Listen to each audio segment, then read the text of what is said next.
이제 사진 촬영이 있겠습니다. 우리 아까 찬조 연설해주신 분들과 우리 대작가 황석영 작가님과 함께 앞으로 나오셔서 손 번쩍 들고 반드시 승리하겠다는 일념으로 번쩍 들고 군산 시민을 향해 인사해 주십시오.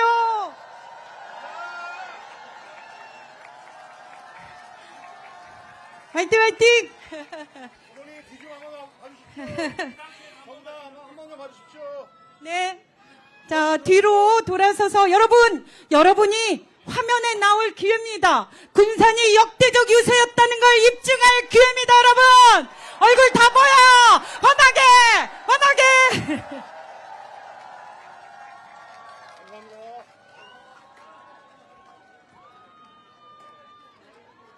자, 네. 후보님만 계시고, 다른 분들은 내려가 주시고, 후보님, 다시 한번 여기, 뒤로. 자, 단독샷 들어갑니다.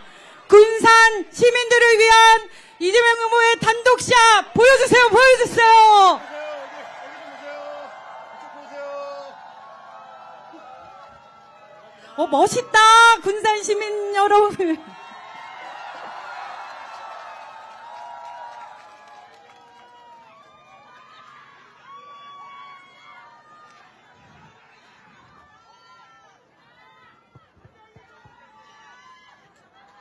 네, 인사드리겠습니다. 더불어민주당의 대통령 후보 이재명 인사드립니다. 우리 군산 시민 여러분, 그리고 김제에서도 많이 오셨다면서요. 네, 환영합니다. 저희가 김제로 가는 일정을 아직까지 못 잡고 있나 봐요. 죄송합니다. 최선을 다해 보겠습니다. 근데 김제는 제가 당대표 할 때 여러 번 가가지고 간 걸로 쳐주세요. 네, 그래 주시겠죠? 네, 날씨는 우중중하지만 비가 안 와서 정말 다행입니다. 어제는 제가 전남의 이순신 로드를 따라서, 이순신 장군의 길을 따라서 유세를 다녔는데, 비가 아주 장대비가 내려가지고 너무 고생했습니다. 근데 제가 정말 감동적이었던 것은 그 비에 우산도 제대로 못 쓰고, 우산 쓰면 옆 사람한테 겹치니까 그 장대비를 맞으시면서 기다리고 계셔서 정말 저 감동했습니다. 저 때문이었겠어요. 저보다는 이재명이라고 하는 이 도구 대리인을 통해서 뭔가 하고 싶은 절박함 무엇인가가 있는 거죠. 그 절박함, 절실함 때문에 제가 정말 눈물 나더라고요. 지금도 마찬가지입니다. 이 바쁜 와중에 이렇게 평일에 또 이렇게 많은 분들이 함께 해주셔서 여러분들이 뭘 원하는지, 어떤 세상을 바라는지 제가 조금은 압니다. 어쨌든 정말 견마지로라고 하기는 좀 그럴지 몰라도 제가 할 수 있는 최선을 다해서 여러분들이 희망을 가지고 살 수 있는 세상 꼭 만들어서 보답하겠습니다.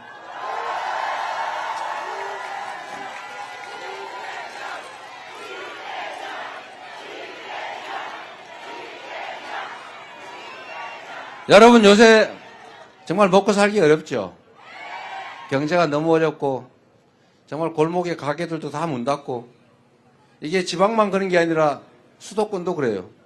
물론 수도권이 조금 물 깊이가 깊으니까 견딜만 하긴 하지만 지방보다 조금 낮긴 하지만 또 전국이 다 마찬가지입니다. 이게 전 세계적인 현상의 일부이기도 한데 문제는 작년 12월 3일을 기점으로 모든 사람이 불안해지니까 움직이질 않아요. 경제라고 하는 게 너무 잘 알지만 순환 아닙니까? 순환. 제가 자주 말씀드리는데 사람들 경제 그런 뭐 엄청나게 복잡하고 대단한 거라서 특별한 사람만 안다고 생각하지만 그냥 경제는 돈이 도는 걸 경제라고 그래요. 돈이 팽팽팽팽 돌면 돈 양이 적어도 경제가 활성화된 거죠. 돈이 많아도 딱 갇혀 있으면 경제가 죽은 거죠. 우리가 100억을 가지고 있었는데 그 100억이 누구 손에 딱 들어가서 꼼짝을 안 하면 경제가 활성화 안 된 거잖아요. 근데 100만 원 밖에 안 되더라도 그게 이 집 저 집 건너 자꾸 왔다 갔다 하고 돌면 그게 경제가 살아있는 거죠. 이게 이제 경제학자들이나 또 일부에서 반론을 하긴 하던데 이 경제라고 하는 걸 너무 어렵게 생각해서 제가 옛날에 이런 예를 하나 든 일이 있어요. 동네 경제가 아주 막 다 죽어가지고 썰렁하게 그냥 침체되어 있는데 그 동네에 어떤 관광객이 한 명이 왔어요. 그러니까 이 사람이 전화로 오기 전에 예약을 했습니다. 예약을. 내가 거기 이틀 묵을 건데 예약금으로 10만 원 보내겠습니다. 10만 원 호텔 주인이 받았어요. 그걸 받아가지고 마이크 좀 올려주세요. 네, 마이크를 최대한 올려주세요. 문제가 안 생긴 범위 내에서. 네, 잘 안 들릴 겁니다. 네. 잘 안 들릴 겁니다. 이러면 들릴 텐데 목이 아파가지고. 자, 최대한 좀 올려주시고요. 이 돈을 10만 원을 이 호텔 주인한테 예약금으로 오전에 들어왔어요. 들어와서 이 호텔 주인이 오랜만에 돈이 10만 원 들어와서 외상값을 갚자. 이래가지고 동네 식품 가게 외상값을 10만 원을 얼른 갖다 갚았어요. 이 식품 가게 주인이 오랜만에 또 돈이 들어왔어요. 내가 평소에 못 먹던 통닭이나 한 번에 사 먹자 이래가지고 통닭을 다 사서 먹었어요. 그 통닭 가게 주인도 요즘에 10만 원이 오랜만에 들어왔어요. 그래서 옆집에 저번에 우리 그 신발 가게 외상했던 거 갖다 갚았어요. 신발 가게 주인도 10만 원 받아가지고 드디어 돈이 들어왔구나. 그래서 우리 배고픈데 빵이나 사 먹자. 그래서 빵을 잔뜩 샀어요. 빵 가게 주인이 전에 호텔에 가서 외상으로 호텔값 못 줬던 거 10만 원 줬습니다. 그런데 좀 이따가 이 여행객이 우리 여행 일정이 바뀌었어요. 미안합니다. 그 돈 돌려주세요. 그래서 돈 받아 갔어요. 이 동네에 들어온 돈은 아무것도 없는데 그런데 동네에 어쨌든 거래가 쫙 일어난 거죠. 이게 경제죠. 군산에 우리 지역 카페 많이 하시죠?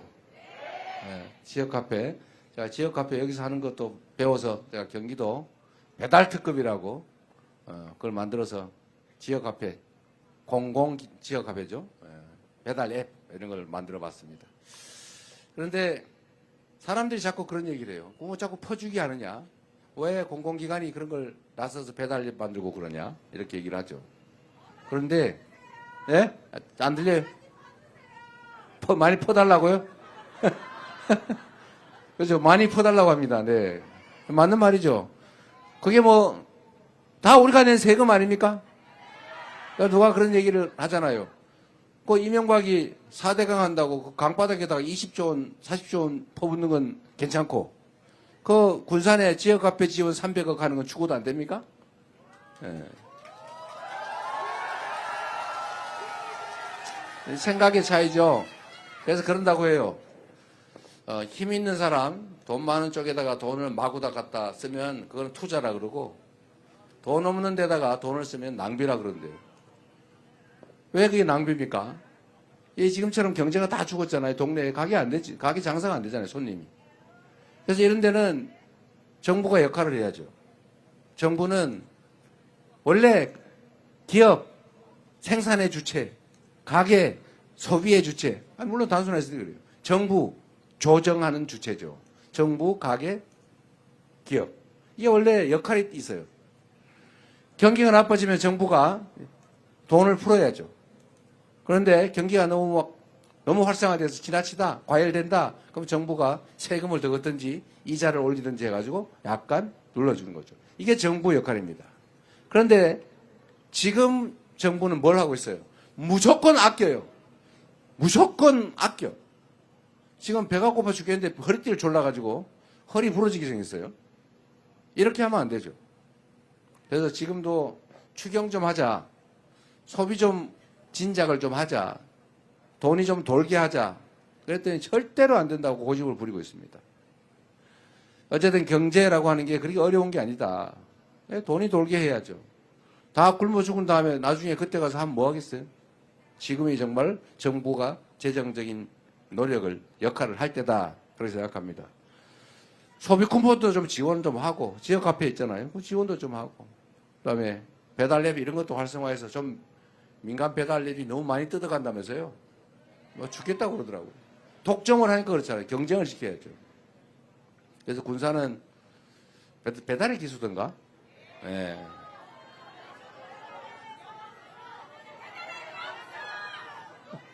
알았어요.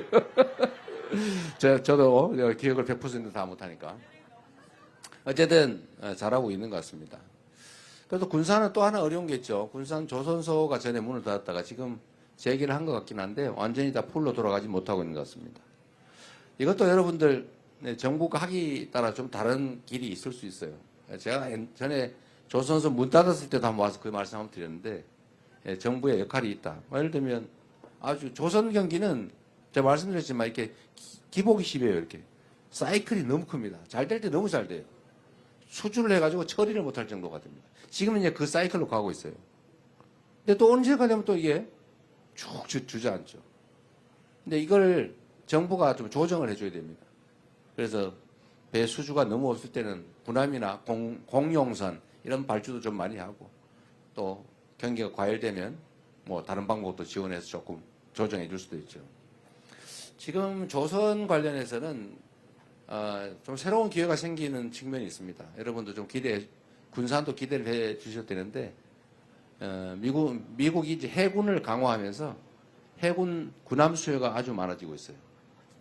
지금 통상 문제로 지금 한미 간에 곧 협상도 해야 되고 갈등이 생길 텐데 이것도 중요한 의제가 될 거고 우리한테 기회 요인으로 만들 수가 있을 겁니다. 너무 자세한 얘기를 하면 이게 문제가 될 수도 있어서 여기까지 요 정도 하도록 할 텐데 제가 드리고 싶은 말씀은 정부가 하기 따라 경제 상황은 많이 바꿀 수 있고 좋아질 수 있다. 유능한 정책을 하는 충직한 일꾼이 하면 잘 될 수 있다. 그 말이죠. 맞죠, 여러분?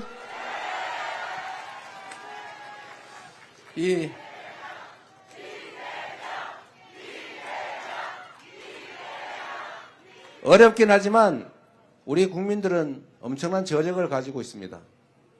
정말 어떤 위기에서도 이 나라를 위기에서 구해온 게 바로 국민들, 백성들 아니었습니까? 군사 독재도 우리 국민들의 손으로 물리쳤고 많은 희생을 치르긴 했지만요. 그 다음에 박근혜 정권도 촛불을 들어서 끌어내렸고 작년 12월 3일 그 내란의 밤, 그 어두침침한 내란의 밤도 우리가 응원봉을 들어서 제압하고 진압하고 이겨나가고 있지 않습니까? 이 위대한 국민들이죠. 전 세계에 없는 무혈의 평화혁명을 8년 만에 10년도 안 돼서 2번씩이나 해내는 이런 위대한 국민이 어디 있습니까? 우리밖에 없어요. 그리고 이 해방된 식민지들 중에 이 근대화, 산업화, 그리고 민주화를 동시에 이뤄낸 나라는 딱 한 나라, 대한민국밖에 없다.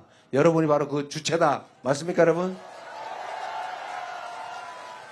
이 엄청난 저력을 제대로만 발동하면 지금의 이런 위기 가뿐하게 이겨내고 지금보다 아니 얼마 전에 대한민국 세계에서 각광받던 망가지기 전에 대한민국 그 대한민국보다 훨씬 더 나은 대한민국을 만들 수 있다.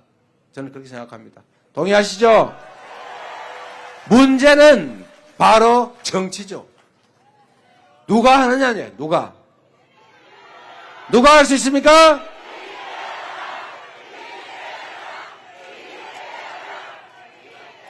제가 자주 그 말씀을 드리는데 똑같은 상황에서도 그 책임자의 능력과 역할, 태도에 따라서 전혀 다른 결과가 납니다.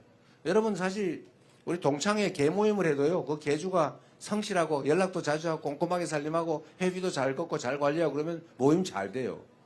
근데 이 개주 동창회장이 엉망으로 전화도 안 하고 막 회원하고 싸우고 막 편가르고 이렇게 하면 그 모임이 되겠어요?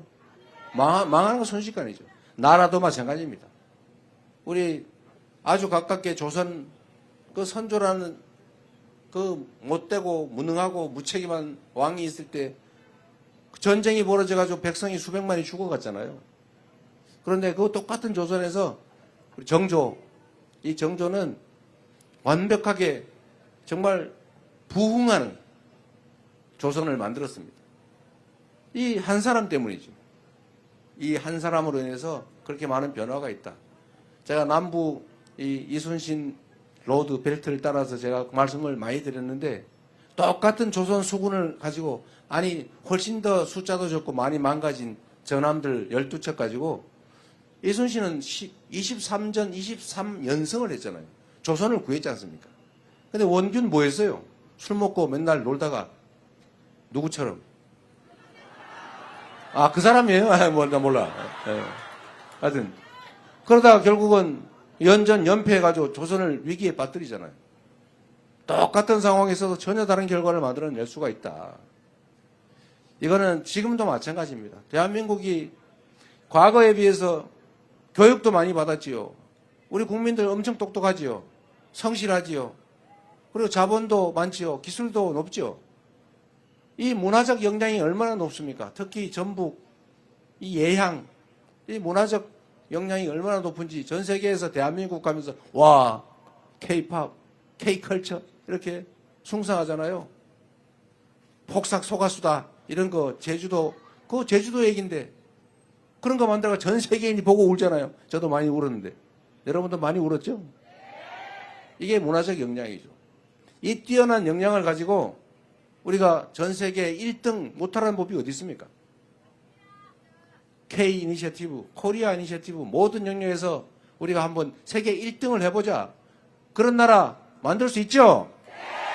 얼마든지 만들 수 있습니다. 정치만 똑바로 잘 되면.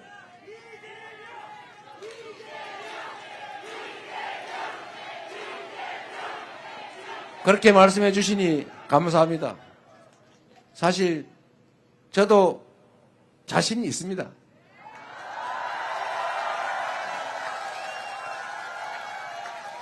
제가 오늘은 약간 여유가 있을지 모르니까 이 말씀을 한번 드려볼게요. 이게 여기 우리 국회의원분도 많이 계세요. 뭐 아주 잘하고 계시잖아요, 다들요. 잘하고 계신데 사실 정치인, 이 선출된 공직자들 그리고 선출된 공직자들로부터 임명된 공직자들 이 사람들은 본질적으로 다 우리 여러분이 쓰는 일꾼들이죠. 대리인들이죠. 다 여러분이 월급 주고 있지 않습니까? 여러분이 준 권한을 대신 행사하는 거지 않습니까? 저는 사실 높은 의자에 앉아가지고 이렇게 사람들 내려다보니까 자기가 무슨 왕된 줄 알고 정신 못 차리고 국민 무시하고 함부로 하는 그런 사람들 보면 기가 막힌데요. 가끔 그런 사람들이 착각을 하는 경우가 있어요. 높은 의자에 앉아있다 보니까 야, 내가 진짜 높은 사람인가 봐. 국민들 우습네. 뭐 이렇게 생각하는 사람들이 있어요. 나쁜 사람들. 그런데 본질적으로 모든 공직자는 국민의 대리인일 뿐이죠. 일꾼일 뿐입니다. 이 일꾼이 주어진 권한을 맡겨진 예산을 제대로만 쓰면 완전히 다른 세상을 만들 수가 있어요. 이 공무원들이 다 그 권한을 쪼개서 나눠서 행사하지 않습니까? 이 공무원을 어떻게 지휘하냐에 따라서 전혀 다른 결과가 나와요. 100만의 대한민국 국가 공무원들을 정신을 바짝 차리고 주어진 권한과 예산을 오로지 국민만을 위해서 쓴다. 이런 생각을 해가지고 자세를 바꾸기 시작하면 1년 안에 전혀 다른 결과를 만들어낼 수가 있습니다.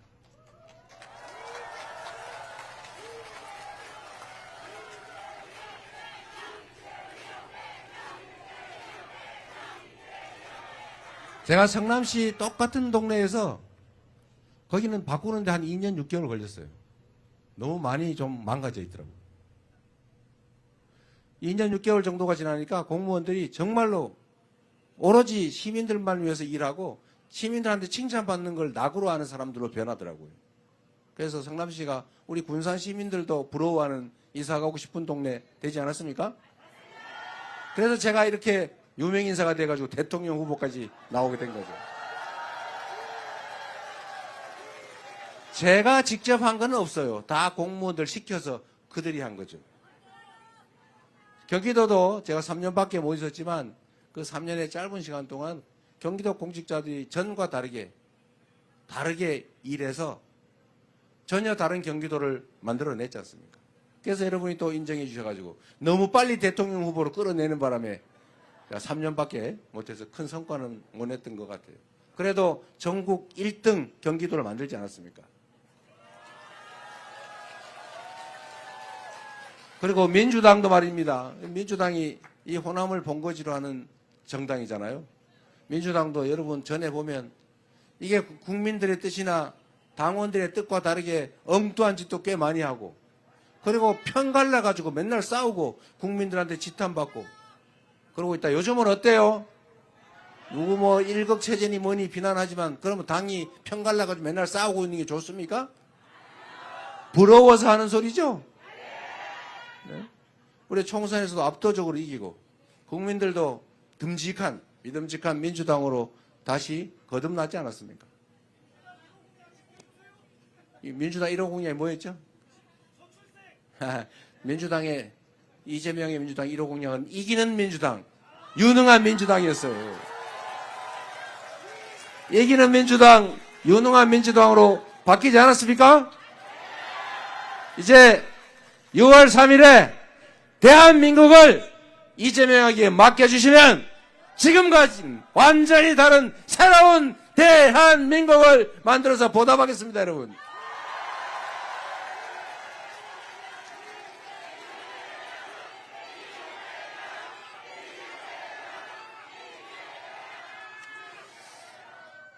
제가 이 말씀 하나 드릴게요. 사실 여기도 비슷한 게 있을지 모르겠는데, 정치는 불가능한 일을 가능하게 만드는 일이라고도 해요. 그런데 가능한 일조차도 안 하는 게 정치이기도 합니다.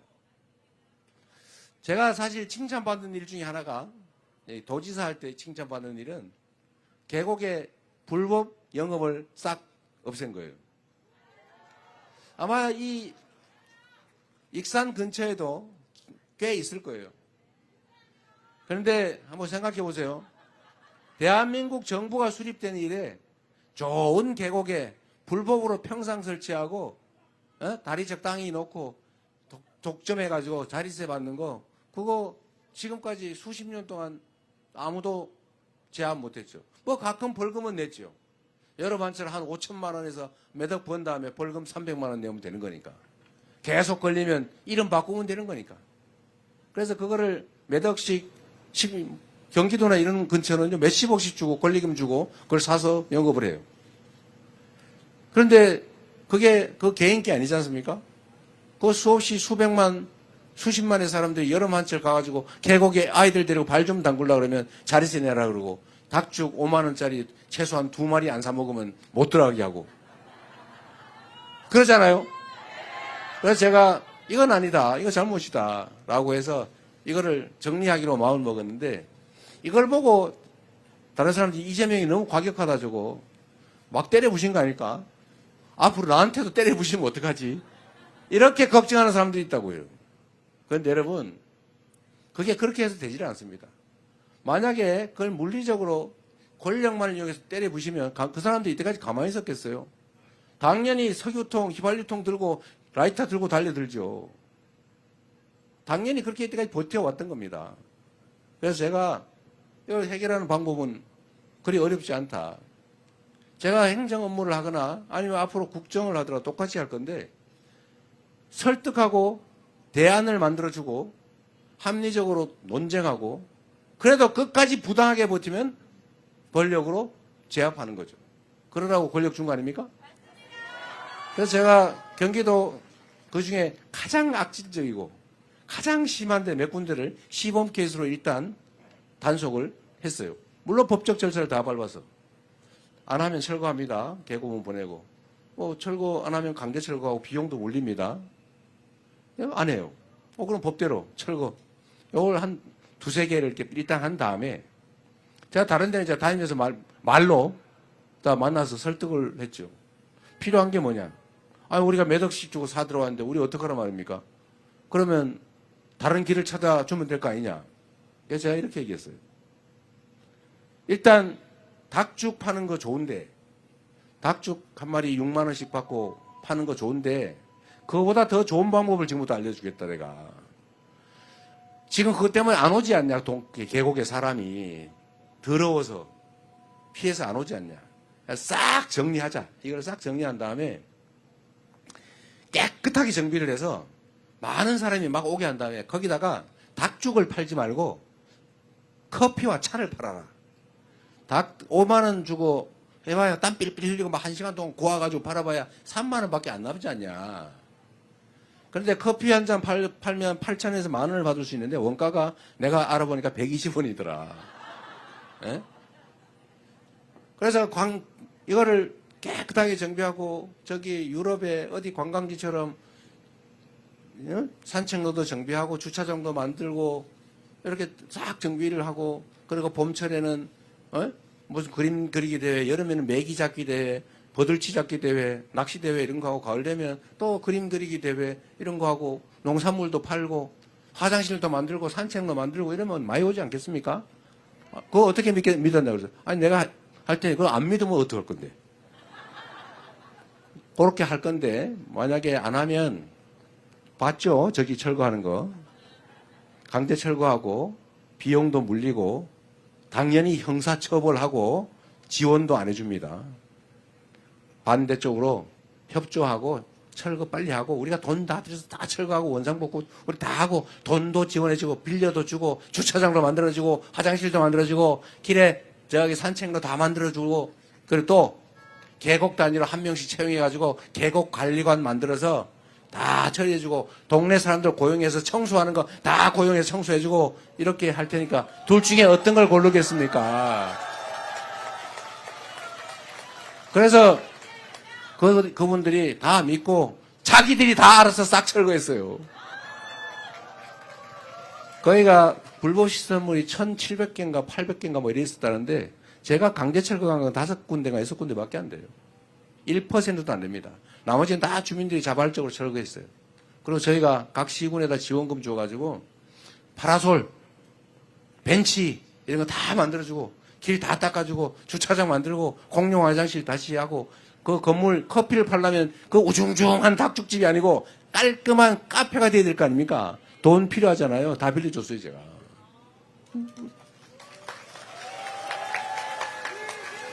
그래서 대한민국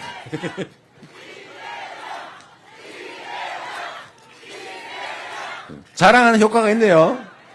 그래서 일부에서는 저보고 그걸 무력으로 막 무지막지하게 철거해가지고 겁을 줬다고 생각하는데 그거 아닙니다. 제가 그때 그해 2019년이죠. 2019년 가을쯤 제가 2심에서 선거법 위반으로 벌금 300만 원을 유죄로 받는 바람에 이제 날아가게 생겼어요. 그 대법원에 제가 상고를 해놨었는데 그때 그 백운계곡 상인들이 어느 날 현수막을 붙였더라고요. 우리 도지사 돌려도. 우리가 시킨 거 아니었어요. 그 백운계곡이 경기도에 제일 유명한 데 있거든요. 악명 높은 계곡. 지금은 가장 많은 사람이 와서 커피도 팔고 봄, 여름, 가을, 겨울 가릴 것 없이 관광객이 많이 찾아서 커피 마시고 그림도 그리고 사생대회도 하고 동네 청소도 동네 노인들이 일자리 사업으로 하고 이런 동네로 바뀌었습니다. 여하튼 행정은 그런 거죠. 길을 만들어 줘야 되지 않습니까? 온 동네에 가면 그런 게 있어요. 특별한 희생을 치르면 특별한 보상을 해주자. 그게 제가 가지고 있는 신념입니다. 특별한 희생을 치르는 지역, 예를 들면 전방, 그거 뭔 죄를 지었다고요? 상수원 보호구역, 뭐 죄 지었습니까? 아니, 규제가 많잖아요. 그럼 보상해줘야죠. 많은 사람들이 혜택을 받으면 그 혜택 중에 일부를 떼어서 그 많은 다수의 최대 행복을 위해서 희생한, 손해본 그들에게 당연히 보상해줘야 되는 것 아닙니까? 근데 옛날에는 그거 잘 안 해줬어요. 집단 이기주의라고 매도하고. 그렇게 하면 안 되죠. 우리 함께 사는 공동체니까 존중하고 인정하고 타당한 결론을 내고 대신 부당한 고집을 끝까지 부리면 어떻게 해요?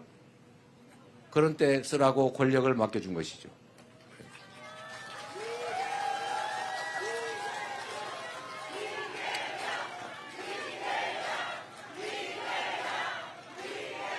사실 나라는 일도 마찬가지입니다. 온갖 영역에서 이해관계가 충돌해서 싸우죠.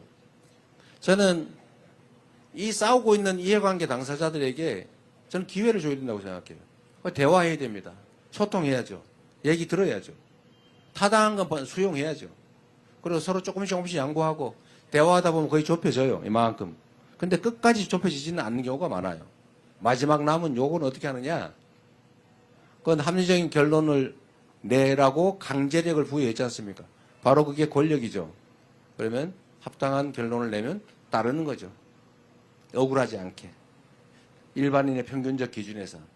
근데 쓸데없이 고집을 부리는 극소수가 있습니다. 뭐 어떻게 할 수 없잖아요, 이거는. 거기에 끌려다니서는 안 되겠죠? 모두를 위해서. 그러나 부당하게 소수라는 이유로, 약자라는 이유로, 힘없는 지역이라는 이유로 불이익 주면 안 된다. 그런 사회를 만들어야죠. 우리가 바라는 세상, 공정하고 합리적이고 말로 대화로 풀어가는 그런 세상. 우리 한번 만들어 보자고요. 네.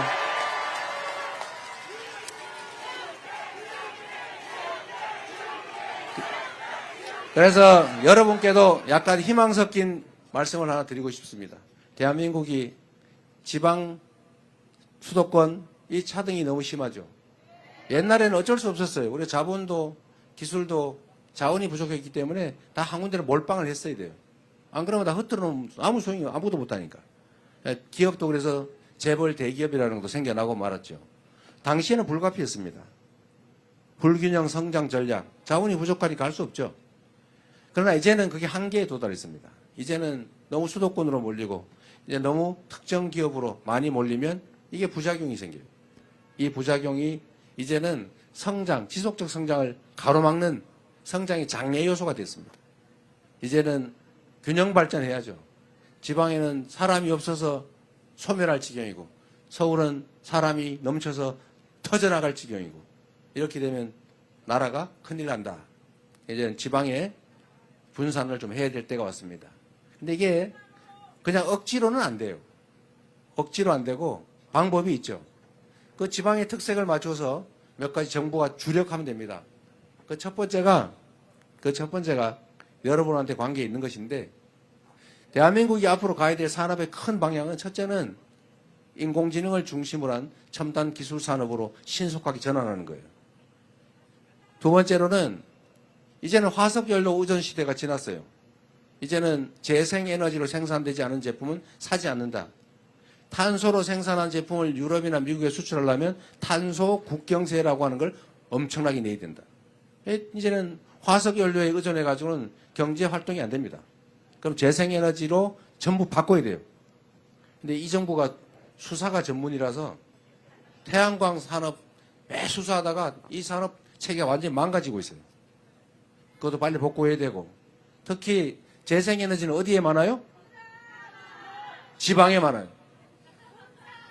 서남해안, 새만금 이 지방에 이 무한하게 많이 있는 이 바람, 이거 바람도 에너지거든요. 태양 에너지.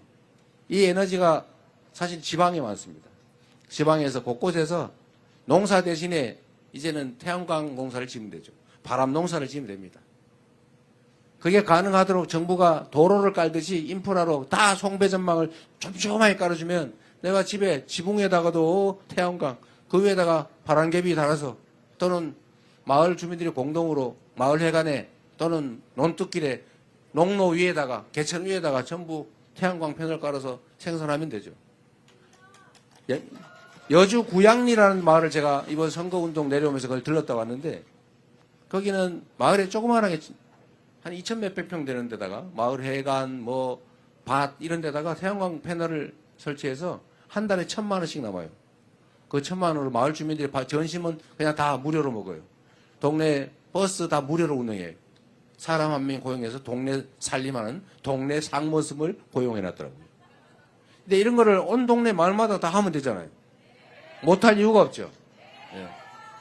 그래서 태양농사, 바람농사를 짓자. 그리고 요거는 그냥 자급자족하는 정도이고 그 이상으로 지금 대한민국은 에너지를 전부 재생에너지로 바꿔야 되는데 지금 대한민국이 재생에너지 비율이 10%가 안 돼요.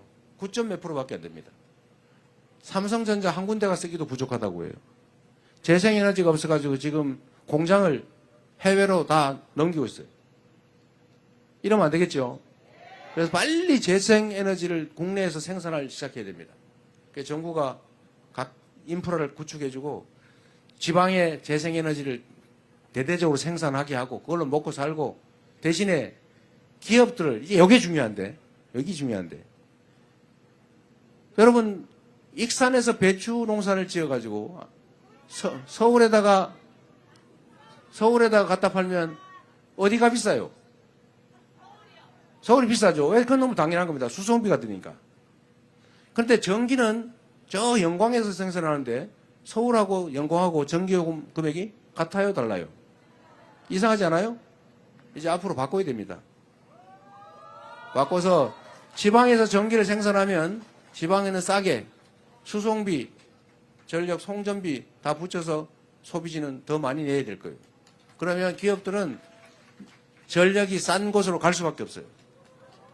거기다가 세금도 좀 많이 깎아줘야 되겠죠. 왜냐하면 서울이 아파트 한 평에 3억이에요, 3억. 거기서는 이제는 정상적인 사업이 불가능합니다. 이제 지방으로 가면 또는 지방에서 사업을 하면 법인세 이런 거 많이 깎아줘야죠. 아니면 좀 면제를 해주든지. 그리고 규제도 많이 풀어주고. 그리고 여기 학생들도 없고 그렇다고 하니까 우리가 그 얘기 하지 않습니까?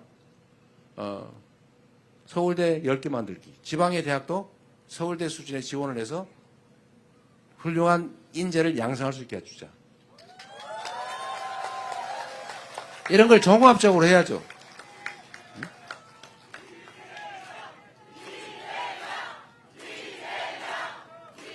그래서 우리가 지방 균형 발전 한다고 말은 하는데 실제로는 잘 안 되잖아요.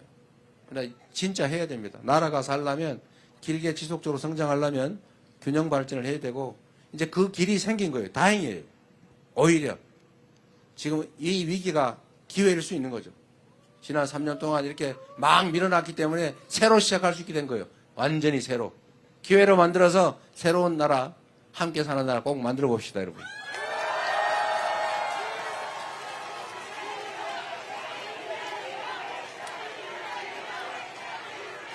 저희가 며칠 전에 이제 교육 관련 공약을 발표했는데 그 중에 서울대 10개 만들기라고 하는 게 있어요. 그것도 사실은 이런 지방 균형 발전 때문입니다. 기업들이 지방으로 가고 싶은데 땅값 싸고 좋잖아요. 문제는 사람이 없다고 해요. 인재가 없다. 그러니까 그 지역에 왜 인재가 없냐? 일단 청년들 입장에서 보면 연애 데이트가 쉽지가 않아요. 즉 정주 생활 환경이 너무 안 좋습니다. 영화관도 없어요. 문화활동이 안 돼요. 교육받기도 쉽지 않아요. 일자리가 없어요. 일자리가 없는 게 먼저냐? 청년이 떠난 게 먼저냐? 모르죠. 닭이 먼저인지 알이 먼저인지. 그래서 이걸 동시에 해결해야 된다. 서울대는 우리 정동영 의장님 어디 가셨나? 서울대 나오셨죠? 네. 서울대는 정부에서 예산을 1인당 학생 예산이 5천만 원이 넘어요. 한 6천만 원 가까이 된다더라고요. 그런데 전북대는 얼마인지 아세요? 얼마예요? 2천만 원, 2천만 원. 2,100만 원, 2천만 원 뭐 그래요. 저는 이런 게 이해가 안 됩니다. 이 근본적인 사고를 바꿔야 되는데 나라 살림을 하면 어려운데 더 지원하고 있는 데는 좀 양보하고 그래야 되는 거 아닙니까? 물론 아까도 얘기했죠. 불균형 성장 전략을 취할 수밖에 없을 때 자식이 5명인데 이게 한 명이 먹고 살기도 어려워요. 그러면 장남 이놈이라도 어떻게 키워가지고 이놈이라도 키워서 공부시켜가지고 집안을 좀 일으키자. 그래서 장남한테 집중 투자하는 때가 있었어요. 그런데 지금은 그런 정도는 아니란 말이에요. 그러면 똑같이 내줘야죠. 장남 안 그래도 먹고 살만한데 그거 막 직장 얻어가지고 잘 살고 있는데 거기다가 왜 전 재산을 물려주냐고요. 에? 그 장남 때문에 고생한 막내, 둘째, 셋째 여기 그래가지고 힘들게 겨우 입에 풀칠하고 사는데 거기다 재산 더 물려줘야 되는 거 아닙니까? 그런데 지금 반대. 지방 국립대는 왜 그렇게 학대하는 거예요 도대체? 거기다 더 지원해줘야 되는 거 아닙니까? 그럴 수 있는 상황이 됐죠. 그래서 서울대 거를 뺏어가 주자 그러면 또 싸움 나니까 이제 거기 놔두고 그냥 그대로 하고 지방에 대한 지원을 늘려야 되는데 물론 재정에 문제가 좀 있긴 해서 엄청나게 제가 생각해도 확 늘리고 싶은데 그러나 어쨌든 연간 약 1,000억 단위 정도는 지원해 줄 수 있지 않을까. 계속 늘려야죠. 그래서 여러분 학교도 연구의 역량도 늘리고 또 기업들도 지방으로 올 수 있게 하고 전기요금도 이제는 앞으로 올려야 되거든요. 지금도 전기요금 비싸겠다고 느끼시지만 어쩔 수 없어요. 예, 지금 이런 식으로 버틸 수 없습니다. 예, 올릴 때 지방은 좀 덜 올리든지 아니면 그냥 유지를 하든지 해서 예, 에너지 요금의 차이를 규제의 차이를 세금의 차이를 만들면 희망이 생길 거다. 지방도. 그리고 전북 전북에 관계된 이야기. 재생에너지 산업도 중요한데 전북은 특장점이 하나 있는 것 같아요. 소위 식품 클러스터. 이게 전에는 아유 뭐 그게 무슨 사업이 되겠어? 사양 산업 아니야? 이렇게 생각했는데 여러분 제가 예를 하나 드려드릴게요. 이 한류라고 하는 게, 이 문화라고 하는 게 정말 엄청난 영향력을 가진 겁니다. 한국 노래를 흥얼거리다가 한국어를 배우기 시작했고, 그러니까 한국어 학원들이 생기기 시작했고, 한국 음식을 먹기 시작하고, 그러다 보니까 김밥을 먹어보니까 맛있어요. 그러니까 지금 김밥이 해외에서 불티나게 팔리는데, 김을 원래 우리나라 말고 별로 안 먹었는데, 지금 미국, 유럽이 김을 먹기 시작해가지고, 김 생산이 부족할 지경이 됐다고 합니다. 김밥. 요새 김밥을 수출하잖아요. 전주 비빔밥. 요새는 보관이 되잖아요. 이게 한국, K푸드, 한국 음식이 지금 전 세계가 이제 이 경제 수준이 올라가가지고 이제 건강 관리를 하기 시작했는데 건강 음식으로는 최고예요. 이런 좋은 음식이 없습니다. 이거 수출하면 되잖아요. 전주 비빔밥, K푸드. 그런데 이 전북이 국가 식품 클러스터, 식품 특화 지역으로 지정돼 있지 않습니까? 실제로 농공단지들이 잘 발달해 있어요. 농업이 잘 발달해 있고 또 실제로 많이 경쟁력이 있습니다. 그래서 앞으로 아까 말씀드렸는데 대한민국의 산업은 1. 인공지능을 비롯한 첨단 기술 산업, 2. 재생에너지 산업, 3. 문화산업. 문화산업의 핵심 중에 하나 K푸드. 여기에 전북이 장점을 가지고 있다. 익산이 장점을 가지고 있다. 여기에 집중 지원을 해서 여러분에게도 희망을 만들어 드리도록 하겠습니다. 네. 비도 오니까 빨리 끝내야 되겠죠, 이제. 자, 여러분. 제가 이런저런 자잘해 보이는 얘기를 했지만 다 먹고 사는 얘기 중요한 얘기 아닙니까? 그래서 전북도 소외감이 많은 거 제가 압니다.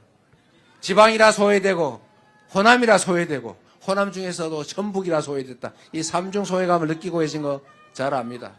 그 억울한 생각 앞으로 더 나지 않도록 우리도 충분히 대우받고 있다라는 생각 들도록 정부가 책임지도록 하겠습니다.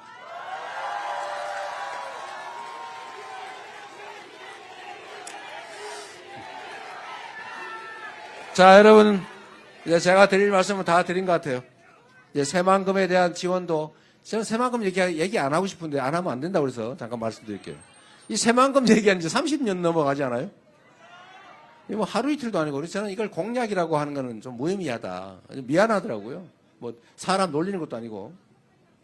그러나, 이 점은 제가 분명히 말씀드립니다. 저는 정치를 하면서 뭐 새로 뭐 하겠다 이런 공약 많이 안 했어요. 특히 엄청난 SOC 투자 뭐 하겠다 이런 공약 잘 안 했습니다. 왜냐하면 잘 안 돼요. 돈은 많이 들고. 그래서 있는 거라도 빨리 끝내자. 새만금 문제는 다른 것보다도 정리를 빨리 해야 될 것 같아요.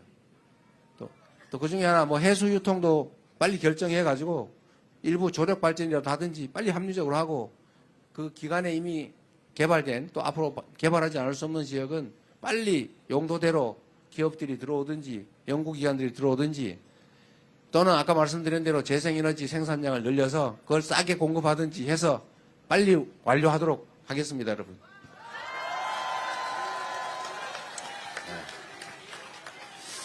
네, 이제 비가 오니까 우리 실제로 도움되는 얘기는 더 안 드려도 될 것 같고요. 여러분, 희망을 가집시다. 우리 위대한 우리 국민들이 이제 6월 3일부터는 국민이 존중받는 나라, 여러분이 이 나라 주인으로 인정받는, 그래서 국가의 모든 역량이 오로지 국민만을 위해서 사용되는 진짜 민주공화국, 진짜 대한민국 만들어야 되겠죠? 여러분이 기회를 주시면 유용한 도구로서 충직한 일꾼으로 최선을 다하겠습니다. 고맙습니다.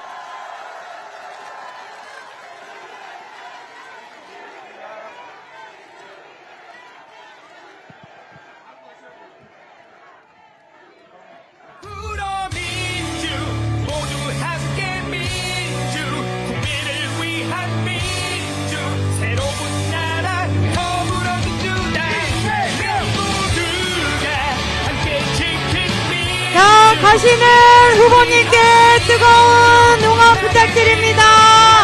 노래해 이제